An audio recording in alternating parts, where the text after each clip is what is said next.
অসম্ভবকে সম্ভব করাই অনন্তর কাজ। অসম্ভবকে সম্ভব করাই যে নায়কের কাজ, তিনি নাকি হঠাৎই সিনেমা জগৎ থেকে সরে দাঁড়াচ্ছেন। মোস্ট ওয়েলকাম, দিন দ্য ডে এর মতো একের পর এক ব্লকবাস্টার সিনেমা উপহার দেয়া সেই নায়ক, নির্মাতা এবং প্রযোজক অনন্ত জলিল আর কোনো নতুন সিনেমা তার দর্শকদের উপহার দেবে না, এটা কেমন করে হয়?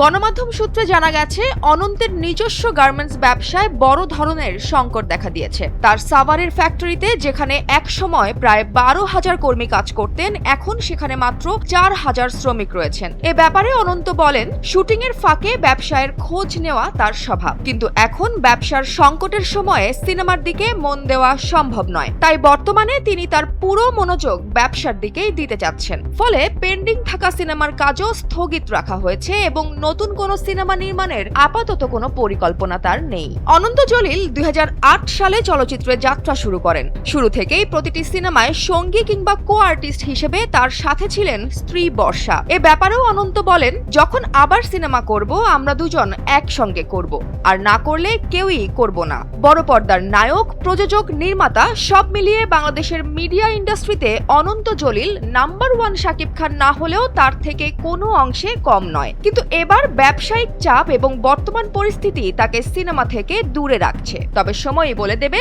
ভবিষ্যতে তিনি কবে বা কিভাবে বড় পর্দায় আবারও ফিরে আসবেন নাকি আসবেন না। বর্তমানে তার দুটি সিনেমা নেত্রী দ্য লিডার এবং অপারেশন জ্যাকপটের শুটিং চলছিল।